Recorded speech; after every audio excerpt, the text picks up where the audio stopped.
दोस्तों, आज की वीडियो में श्री विश्वकर्मा महापुराण के 19वें अध्याय के प्रथम भाग में आपको ध्रुव मंडल के ऊपर के लोक तथा उन लोकों की पूरी माप क्या है, अर्थात उनकी दूरी कितनी है, इन लोकों के नाम क्या क्या है, प्रभु श्री विश्वकर्मा आज कहाँ है, किस रूप में है, किस लोक में निवास करते हैं, आप आज की वीडियो में सब कुछ जान जाएंगे।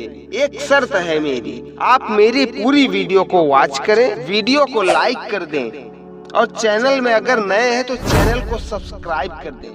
दोस्तों चलिए अब चलते हैं वीडियो की तरफ। श्री विश्वकर्मा महापुराण में 19वें अध्याय का पाताल वर्णन नामक पहला भाग प्रारंभ।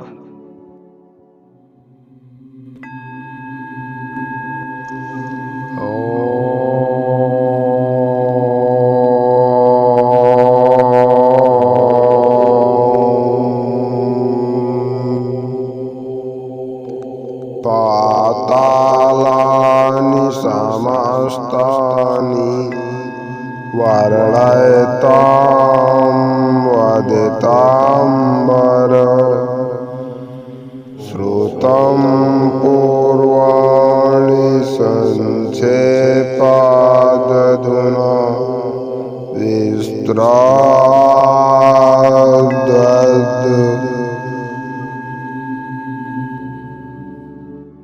कृपया आगे की कथा को ध्यान पूर्वक श्रवण करें। ऋषिगण बोले, हे श्रेष्ठ वक्ता, सृष्टि वर्णन में संक्षिप्त में पाताल का वर्णन भी किया था। आपने उस पाताल का वर्णन विस्तार पूर्वक बताने की कृपा करें, जिसमें उसके विस्तार, संख्या, स्थिति तथा वहां के निवासियों का विस्तृत वर्णन हो।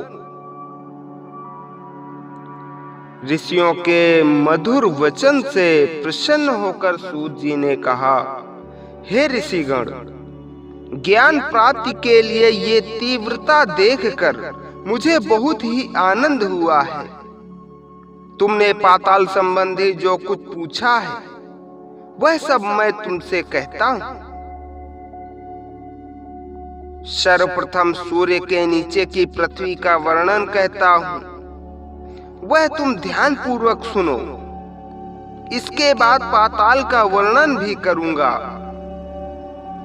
हे ऋषिगण, परम कृपालु परमात्मा श्री विश्वकर्मा की विभूतियां असंख्य हैं।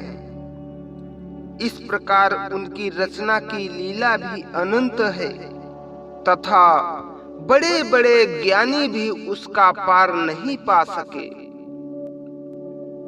इसी प्रकार अनेक बार समझाए, फिर भी प्रभु की इन लीलाओं को समझने के लिए कितने प्रबुद्ध जन और अभक्त मनुष्य बेकार निकले हैं।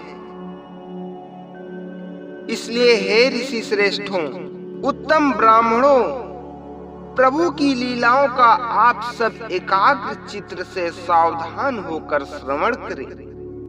मैंने आपको सूर्य के ऊपर रहे तमाम ध्रुव मंडल तथा लोकों का वर्णन कह सुनाया है।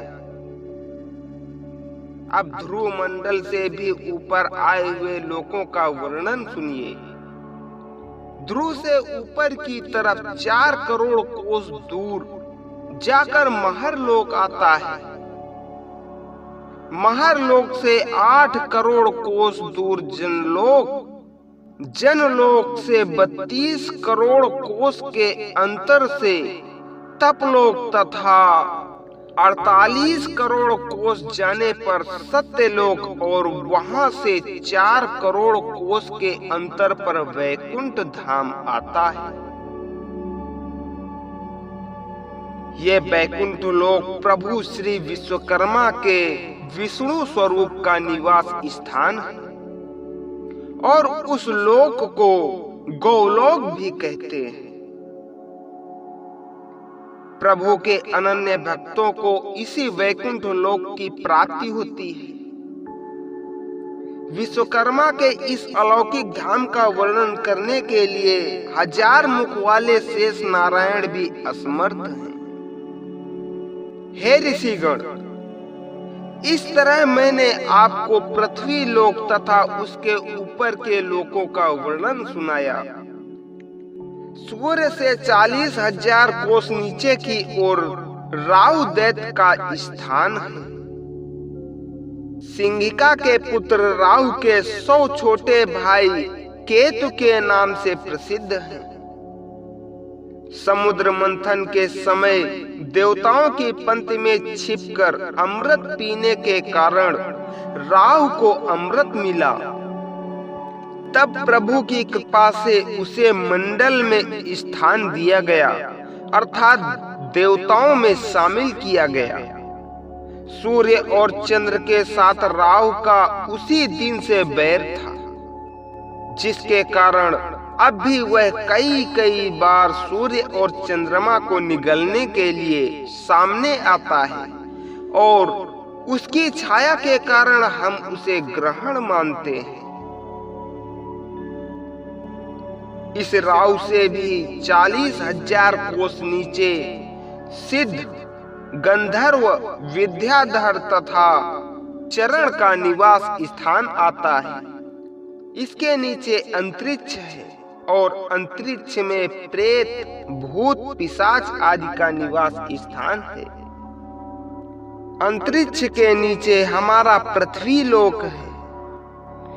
इस प्रकार श्री विश्वकर्मा महापुराण में 19वें अध्याय का पाताल वर्णन नामक पहला भाग समाप्त। दोस्तों, आगे की कथा भाग 2 में देखना ना भूलें। बोलिए जय श्री विश्वकर्मा प्रभु की। बोलिए पुराण पुरुष विश्वकर्मा की जय।